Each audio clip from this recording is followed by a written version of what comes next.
ಎಲ್ಲರಿಗೂ ನಮಸ್ಕಾರ.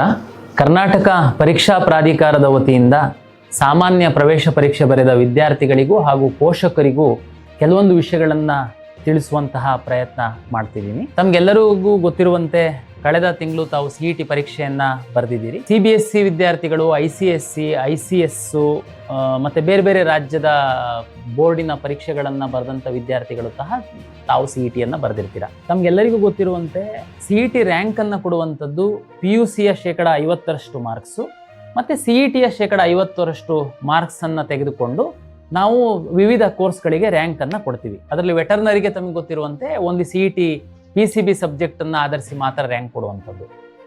ಈ ಹಿಂದೆ CBSE ಮತ್ತು ICSE ಬೋರ್ಡಿನ ವಿದ್ಯಾರ್ಥಿಗಳಿಗೆ KEA ವತಿಯಿಂದ ನಿಮ್ಮ PUC ಮಾರ್ಕ್ಸನ್ನು ಎಂಟ್ರಿ ಮಾಡಲಿಕ್ಕೆ ನಾವು ಅವಕಾಶವನ್ನು ಮಾಡಿಕೊಡ್ತಿದ್ವಿ. ಈ ಬಾರಿ ನಾವು CBSE ಮತ್ತು ICSE ಬೋರ್ಡಿಂದ ನಾವು ತಮ್ಮ ಅಂಕಗಳನ್ನು PUC ಅಂಕಗಳನ್ನು ನಾವು ತೆಗೆದುಕೊಂಡು ನಾವೇನೇ ಅಪ್ಡೇಟ್ ಮಾಡ್ತಾ ಇದ್ದೀವಿ. ಹಾಗಾಗಿ ತಾವ್ಯಾರೂ ನಿಮ್ಮ PUC ಅಂಕಗಳನ್ನು KEA ವೆಬ್ಸೈಟಲ್ಲಿ ಅಪ್ಡೇಟ್ ಮಾಡುವಂತಹ ಅಗತ್ಯವಿಲ್ಲ. ತುಂಬ ವಿದ್ಯಾರ್ಥಿಗಳು ಕೇಳ್ತಾ ಇರುವಂಥದ್ದಕ್ಕೆ ತಮಗೆ ತಿಳಿಸ್ಬೇಕು ಅಂತೇಳಿ ನಾನು ವಿಡಿಯೋ ಮೂಲಕ ನಾನು ತಮಗೆ ತಿಳಿಸ್ಲಿಕ್ಕೆ ಇಚ್ಛೆ ಪಡ್ತೀನಿ. ಬೇರೆ ರಾಜ್ಯದ ವಿದ್ಯಾರ್ಥಿಗಳು ಕೆಲವರು ಇದ್ದಾರೆ, ಅಂದರೆ ಬೇರೆ ಬೇರೆ ರಾಜ್ಯದ ಬೋರ್ಡ್ ಪರೀಕ್ಷೆ, ಅಂದರೆ ಉದಾಹರಣೆಗೆ ಹೊರನಾಡು ಕನ್ನಡಿಗರು, ಗಡಿನಾಡು ಕನ್ನಡಿಗರು ಏನಿದ್ದೀರಾ, ತಾವು ಬೇರೆ ರಾಜ್ಯದ ಬೋರ್ಡಿನ ಪರೀಕ್ಷೆಯನ್ನು ಬರೆದಿರ್ತೀರ. ಆ ರಾಜ್ಯದ ಬೋರ್ಡಿಂದ ಎಲ್ಲ ನಾವು ಮಾಹಿತಿ ಪಡೆಯುವಂಥದ್ದು ಕಷ್ಟ ಆಗಿರೋದ್ರಿಂದ ತಮ್ಗಳಿಗೆ ಮಾತ್ರ ನಾವು ಲಿಂಕನ್ನು ಬಿಟ್ಟಿದ್ದೀವಿ ನಿಮ್ಮ PUC ಅಂಕಗಳನ್ನು ಅಪ್ಡೇಟ್ ಮಾಡುವಂಥದ್ದಕ್ಕೆ.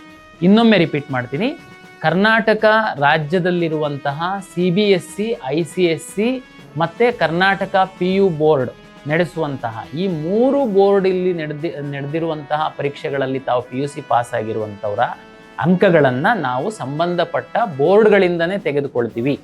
ಯಾವ ವಿದ್ಯಾರ್ಥಿಗಳು ತಾವು ತಮ್ಮ PUC ಅಂಕಗಳನ್ನು KEA ವೆಬ್ಸೈಟಲ್ಲಿ ಬಂದು ಅಪ್ಲೋಡ್ ಮಾಡುವಂತಹ ಅಗತ್ಯವಿಲ್ಲ. ತಮಗೆ ಇನ್ನೊಂದು ಗಮನಕ್ಕೆ ತರ್ತೀನಿ, ತಾವೀಗಾಗಲೇ CET ಅಪ್ಲಿಕೇಶನ್ನಲ್ಲಿ ತಮ್ಮ ರಿಜಿಸ್ಟ್ರೇಷನ್ ನಂಬರ್ ಕೊಟ್ಟಿದ್ದೀರಾ, ಪರೀಕ್ಷೆಯನ್ನು ರಿಜಿಸ್ಟರ್ ನಂಬರ್ ಕೊಟ್ಟಿದ್ದೀರಾ.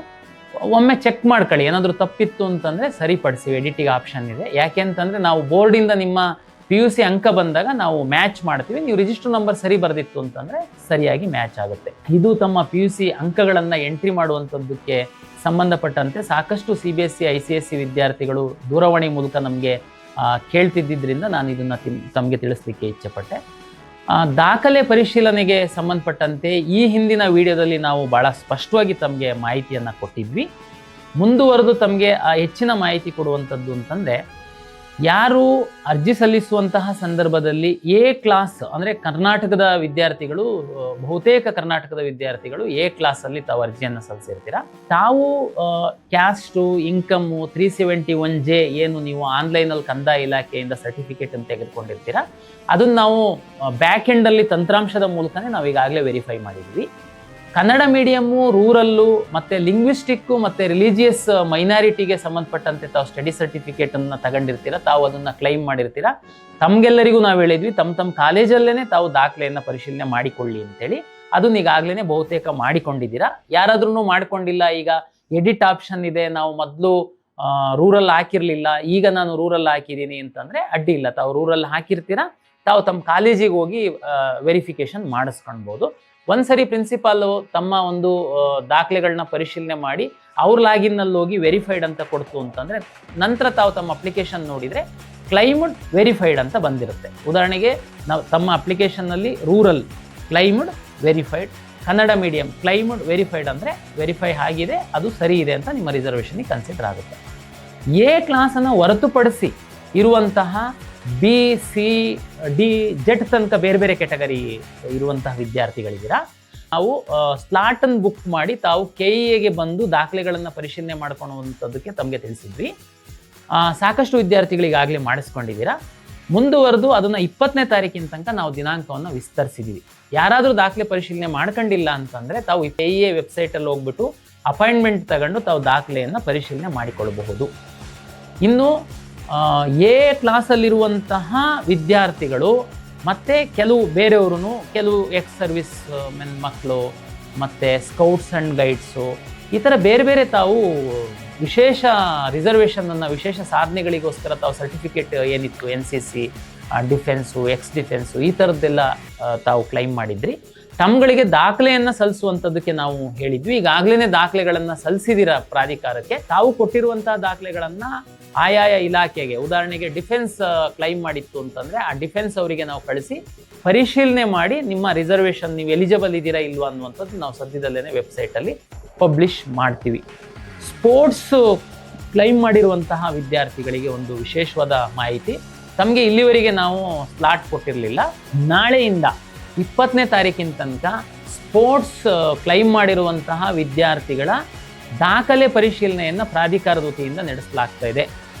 ಯುವಜನ ಮತ್ತು ಕ್ರೀಡಾ ಇಲಾಖೆ ಅಧಿಕಾರಿಗಳು ಇಲ್ಲಿ ಬಂದು ನೀವು ಏನು ರಾಜ್ಯ, ರಾಷ್ಟ್ರ ಮತ್ತು ಅಂತಾರಾಷ್ಟ್ರೀಯ ಮಟ್ಟದಲ್ಲಿ ತಾವು ಏನು ಸರ್ಟಿಫಿಕೇಟು ಮೆಡಲ್ಸ್ ಪಡೆದಿರ್ತೀರಾ ಆ ದಾಖಲೆಗಳನ್ನು ನೀವು ತೆಗೆದುಕೊಂಡು ಬಂದರೆ ಅವರು ಪರಿಶೀಲನೆ ಮಾಡಿ ತಾವು ಸ್ಪೋರ್ಟ್ಸ್ ಕೋಟಾದಲ್ಲಿ ಸೀಟ್ ಪಡಿಲಿಕ್ಕೆ ಎಲಿಜಿಬಲ್ ಇದ್ದೀರಾ ಇಲ್ವಾ ಅನ್ನುವಂಥದ್ದನ್ನು ತಿಳಿಸ್ತಾರೆ.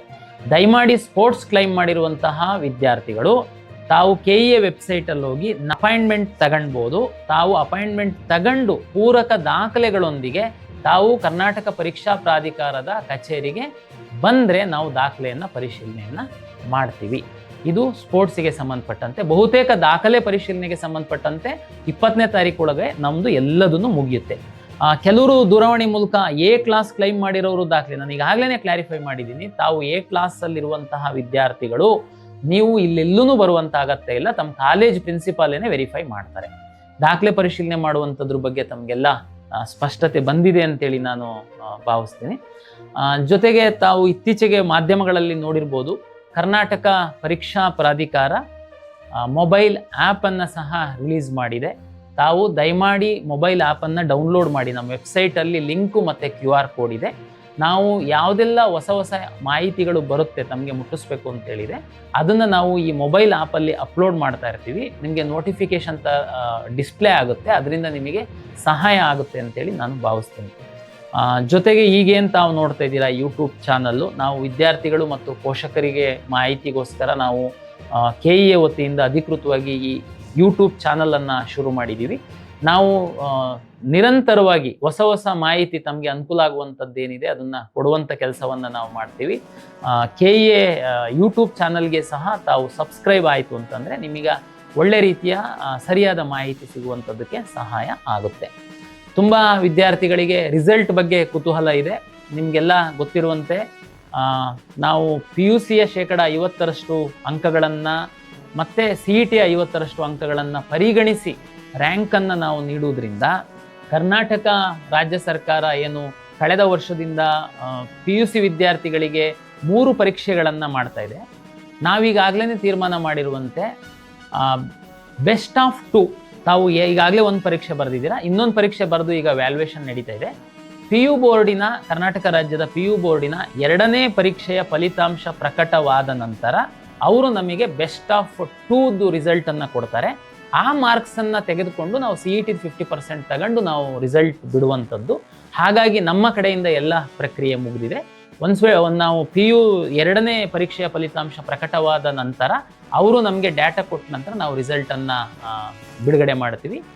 ತಾವು ಈ ಮುಂದಿನ ವಾರದಲ್ಲಿ ಆ ಎಲ್ಲ ಪ್ರಕ್ರಿಯೆ ಮುಗಿಯುವಂತಹ ಸಾಧ್ಯತೆ ಇದೆ. ಹಾಗಾಗಿ ತಾವು ಈಗ ಸದ್ಯಕ್ಕೆ ದಾಖಲೆಯನ್ನು ಸರಿಯಾಗಿ ಇಟ್ಟುಕೊಳ್ಳುವಂಥದ್ದು ಹಾಗೂ ಮುಂದೆ ತಾವು ಯಾವ ಕೋರ್ಸ್ಗಳನ್ನು ಆಯ್ಕೆ ಮಾಡಿಕೊಳ್ಬೇಕು, ಯಾವ ಕಾಲೇಜು, ಈ ಬಗ್ಗೆ ಹೆಚ್ಚು ತಾವು ಸ್ಟಡಿ ಮಾಡುವಂಥದ್ದಕ್ಕೆ ಎಲ್ಲ ಮಕ್ಕಳು ಮತ್ತು ಪೋಷಕರಲ್ಲಿ ನಾನು ಪ್ರಾಧಿಕಾರದ ವತಿಯಿಂದ ವಿನಂತಿಯನ್ನು ಮಾಡಿಕೊಳ್ತೇನೆ.